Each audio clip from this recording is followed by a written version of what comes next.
Wwe Raw is about to kick off on USA Network. How will your authority react? Triple H and Stephanie react to the occurrences last week. Cody and Goldust, the Rhodes family, taking the tag team titles from the Shield. Big Show making an impact on the main event, even though he's supposed to be fired. And uh, still, how? That was it last week. But how will they? So what do you react to that? Plus, he showing up on Big Show showing up on SmackDown when he was clearly not invited. Well, the tag match, no, they won the tag titles last week, but on Raw. But Big Show did show up on SmackDown when he was clearly not wanted or invited on the show by the Authority. How will they react to that? And what will the repercussions be for Big Show and the Rhodes family? That will be uh, announced tonight, I guess. Plus, more build up to this coming Sunday's, or I believe it's this Sunday, Hell in a Cell pay per view. I'm not buying it because I bought TNA Bound for Glory last night, and I believe it was a good show, even though a lot of people don't want to say it. But I think it was a good show, worth the money, in my opinion. But it's time for Monday Night Raw. But before we get to that, check out that link in the description. Help me help Jake the Snake. Help me help Jake the Snake Roberts get into the 2014 WWE Royal Rumble. I know a lot of people think it's a long shot, and a lot of people believe that things like this don't necessarily help, but you never know. It could happen. So just do what you can. Put your name down on the petition and let WWE know what you think. But let's get the Monday Night Raw live on the USA Network. The Authority, Triple H and Stephanie, come out to address the crowd to start off the show. They talk about how they respect Shawn Michaels and his position as the referee this Sunday for Randy Orton and Daniel Bryan inside the Hell in a Cell for the vacant WWE Championship. They claim that he will be a fair and just referee because they have mutual respect between Triple H and Shawn. Uh, the Authority is cut off by the Big Show, who somehow hijacked a camera, I guess, and it was on the big screen, uh, claiming that he was gonna sue.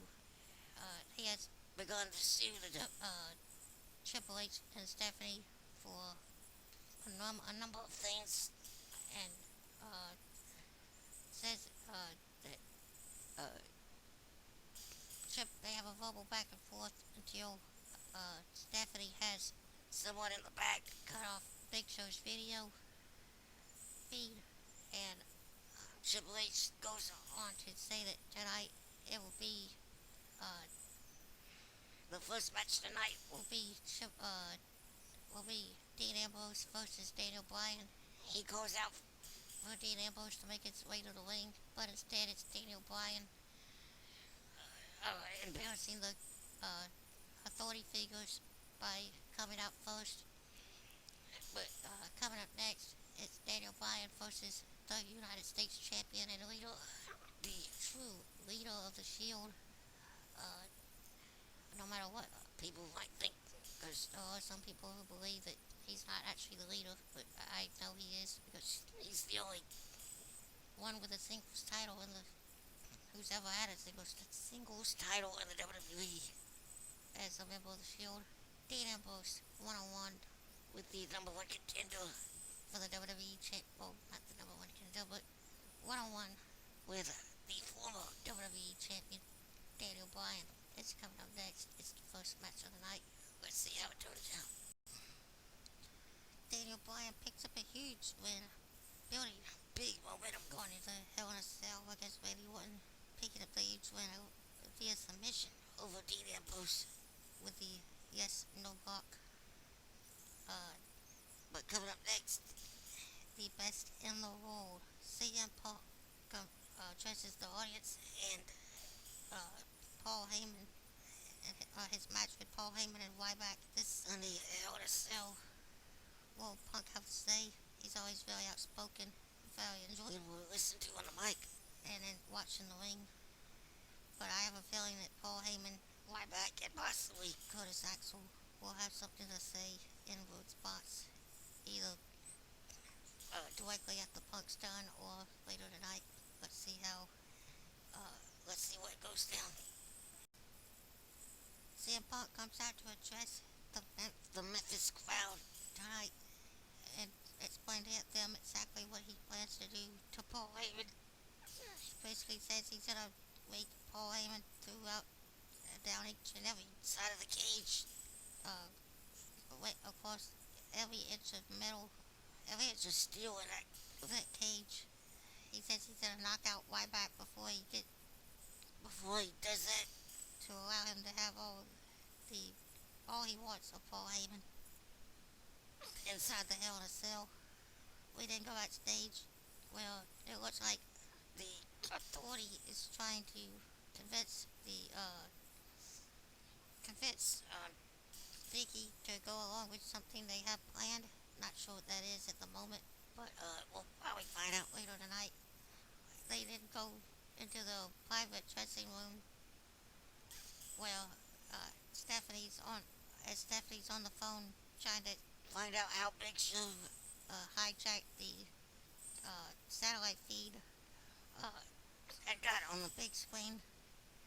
Uh, as they go inside, they wanted to Shawn Michaels, uh, who apparently got in without them realizing it. Uh, he asked Triple H if he really believes that Daniel Bryan does not deserve to be WWE champion, and Triple H says that if he does, then good for him, but he doesn't see Daniel Bryan's face as the face of the WWE.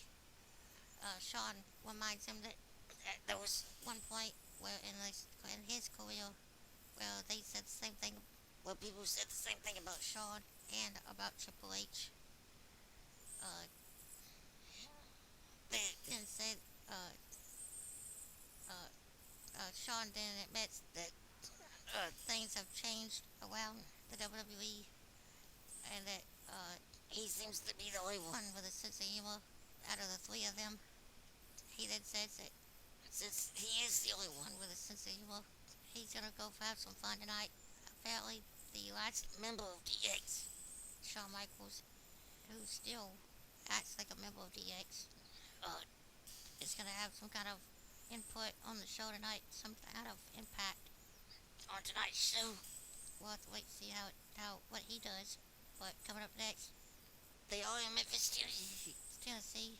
Santino comes out with the Great Khali and once all dressed in Elvis garb. Well, well uh, Santino's actually dressed in full Elvis garb, and uh, Hornswoggle and Khali just have the wigs on. But Santino is in one-on-one action.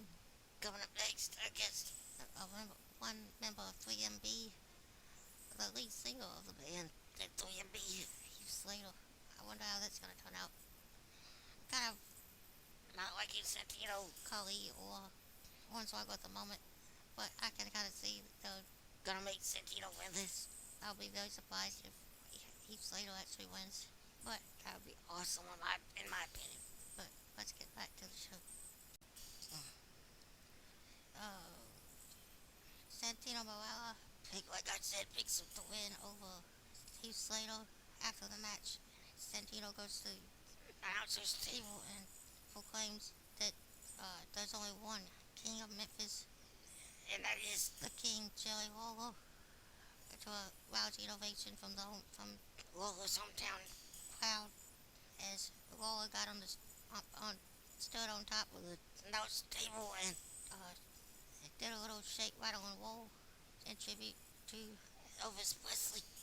Uh, After that, they showed a poll from WWE.com saying, allowing the fans to vote on what match they wanted to see simulated on Raw from the 30 years of WrestleMania via the WWE 2K14 video game. Choices were Macho Man versus the $1 Million Man, Shawn Michaels versus Razor Ramon, uh, CM Punk and Undertaker, and I can't remember the other match. CM Punk and Undertaker won. Uh, they showed a little snippet of the match you can play inside the 30 years of WrestleMania mode for WWE 2K14 coming out this Tuesday. And for all those wondering, I did see Paul Heyman. It was at ringside with CM Punk during that match on the game. In the game. He's actually in it. I guess he's a manager. Paul Heyman officially now a manager in 2K14, WWE 2K14, along with uh, Master Fuji and Elizabeth, amongst others. I'm really hoping that you can make him be a manager for more than just CM Punk, but we'll have to wait until next Tuesday for 2K14 to hit the shelves to find out. But coming up next, the Viper Radio and one of the number one contenders for the WWE Championship this Sunday. He prepares for his Hell in a Cell match this Sunday against Daniel Bryan by going one-on-one with the show-off Dolph Ziggler next on Raw. Randy Orton picks up a big win over Dolph Ziggler in a very intense match that looked like Dolph was about to win with a drop kick, really very impressive drop kick. But Orton was able to catch him with the RKO for the 1-2-3, picking up momentum going into this match at Hell in a Cell inside the Hell in a Cell cage with Daniel Bryan for the vacated WWE Championship. After that, we see a warning of things to come. The impending doom that is John Cena's return to the WWE this Sunday. Another promo touting his return, his recovery, and like I said, impending doom that is his return. But well, we still got more Raw to go. Not sure what's coming up next, but we're about to find out. So let's get back to it. We come back to Raw. We get the treat, the thing we've all been waiting for. At least I have. The in-ring return of AJ Lee in a tag team match along with her new best friend, Tamina, and against the Bella Twins. They announced that this Sunday at Hell in a Cell it'll be Brie Bella 101 with AJ for the Divas Championship. The match it lasts about as long as you would expect the Divas match to last. It looked like Tamina was trying to help AJ win, but instead got caught by Nikki, and Brie was able to hit the X Factor on AJ for the 1-2-3. Cause this beat, they were trying to build it up to make people believe that AJ will lose the Divas Championship to Brie Bella this Sunday. My personal opinion, it's not gonna happen. I don't want it to happen, and I'm not sure that WWE will allow it to happen. But stranger things have happened in the WWE, including John Cena himself. But coming up next, the Usos go head to head with the Shield, Roman Reigns and Seth Rollins. The winners will face Goldust and Cody Rhodes for the tag team titles this Sunday at Hell in a Cell. My personal opinion, I haven't actually seen the match yet, but I have a feeling the Shield will somehow win. I'm not really seeing the Usos fighting the Rhodes right now, or possibly ever. They're still trying to build the whole Rhodes family against the Authority, so why not have a rematch? The Shield versus the Rhodes for the tag team titles this Sunday. think that's gonna happen, but I could always be surprised. So let's go back and see what happens. Uh, the Wyatt family pick up the win over The Miz and Kofi Kingston. I believe Luke also hit a JBO like clothesline from hell to this to uh, pin Kofi Kingston. After the match, they tried to do even more damage to Kofi, but The Miz tried to make the save but got caught by the Wyatt family and held against the ropes while Bray Wyatt gave another very disturbing speech. Apparently, I think they're trying to build a storyline between Miz and uh, Bray Wyatt to either have a match, not this Sunday, but at the next pay per view, possibly. I think it was supposed to happen this Sunday, but I believe Bray Wyatt is injured, so it'll happen probably at the next pay per view. But coming up next, Paul Heyman dies. Curtis Axel uh, and Ryback take on Big E Langston. I believe it's a 2-on-1 handicap match, which at least that's what it looks like. But it's next, so let's see how Big E fails against both the Paul Heyman guys. It started off as a one-on-one match, but quickly turned into a two-on-one.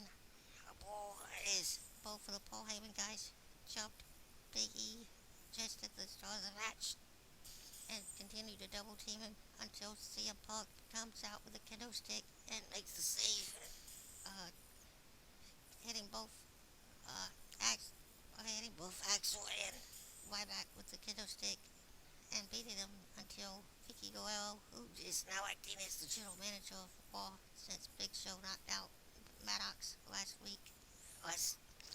Friday. Vicky makes the announcement that this match is now a tag team match. CM Punk, Big E Langston versus Ryback and Axel. Uh, Pretty long match. Axel ends up getting pinned after after catching the big ending from Big E Langston. After the match, CM Punk chases Paul Heyman into the crowd. It looked like Heyman disappeared through one of the corridors in the crowd as CM Punk celebrated with the fans around him. A lot of momentum for CM Punk going into Hell in a Cell this Sunday. I'm kind of thinking that eventually they'll have a full-fledged face turn for Big E where he faces Axel for the Intercontinental Championship. And if anybody's seen Big E in NXT, he does the 5 count like the legendary King Kong Bundy used to do. I believe they'll bring that into WWE with this new face turn of his. He'll implement that soon. But we still got a little under an hour of Raw left. So let's get back to the show. The Real Americans picked up the win over the Tons of Funk. I believe Swagger pinned Otis Clay. After the match, Seb Coulter, who had been on commentary the entire match, talking about El Torito and the Los Matadores, Coulter gets on the microphone and says that, fool me once, shame on me, fool me twice, fool me once, shame on you, fool me twice, shame on me, and he pulls out, he says it won't happen again. El Torito goading him on SmackDown, that will not happen again. And he pulls out somebody very familiar to long-time WWE, long-time wrestling fans who know who Seb Coulter really is. He pulls out something very familiar to all of us, the bullwhip. The bullwhip that apparently he intends to use on El Torito if he gets close enough to him. For those who don't know, Zeb Coulter is a former professional wrestler many years ago who faced the likes of Jerry the King Lawler and many more under the name uh, uh, I can't think of his name now. But he did have another name. He came to WWE to as Uncle Seb as the manager of JBL before JBL took off and became the wrestling god he is now. Uh, uh, and they used to carry around the bull whip all the time. Uh, a harking back to his former days as a wrestler and as a wrestler and a manager in the past. Coulter bringing back the bull whip, but we still got more smack. I mean more Raw. Almost it's 10:22 right now my time, so we still got a little more time left on Raw. Let's see how it continues. Just as I expected, uh, I forgot to mention this before. Curtis Axel will defend the uh, Intercontinental title on the WWE show, the kickoff show to Hell in a Cell this Sunday. Uh, Curtis Axel defends the Intercontinental title against Big E Langston, just as expected. But before that, we see Miz will host the Miz TV. This is Friday on SmackDown, the last show before Hell in a Cell against. I mean, not against, but he will have as his guest Randy Orton, the Apex Predator, and the handpicked champion of the Authority. But before all that, we finally get to the number one contenders tag team match. We determine the number one contenders for the tag team titles this Sunday. The Shield, Roman Reigns, and Seth Rollins against the Usos. The tag champions Cody Rhodes, Cody and Goldust come out to a brand new remix theme of Smoke and Mirrors mixed with Goldust music. Actually sounded pretty good. Uh, in my opinion, um, the match itself looked like the Usos were gonna pick up the win with uh, the Superfly Splash to Roman Reigns, but Reigns got the knees up. Ambush, who was at ringside with his Shield teammates, got in Cody and Goldust's face and provoked them into fighting him. This broke into an all-out brawl between the Shield and uh, the Shield and the Rhodes family and the Usos. The Usos and the Rhodes were actually fighting the Shield, fighting against the Shield. Uh, it all broke down to the point the referee called the match off, and uh, apparently we have no number one contenders at the moment for the tag team titles. I'm thinking this will be solved by the end of the night or on SmackDown, but at the moment there's no number one contenders for this Sunday at Hell in a Cell for the tag team titles. But we still got more Raw to go. It's about 4 minutes to 10, and there's still a lot more Raw to go. So let's see how it ends tonight. The main event of tonight was the contract signing between Randy Orton and Daniel Bryan for the Hell in a Cell pay-per-view match for the vacated WWE Championship. Uh, it turned into a verbal back and forth between Shawn Michaels and Triple H. Shawn bringing up very good points about Triple H being the same guy uh, uh, that ambushed the WCW Nitro taping. He, the same guy that played strip poker with Shawn in the middle of the week on Raw. He asked what happened to Triple H. Why is he so upset with Daniel Bryan? But before Triple H can give a definitive answer. Uh, we hear the semi truck uh, rolling into the building as Big Show drives in a 18-wheeler into the arena. Uh, this distracts Randy Orton and the Authority, Triple H and Stephanie. Uh, as Big Show comes out of the cab of the truck and tells Orton to turn around, he gets caught. Orton gets caught with the running knee by Daniel Bryan.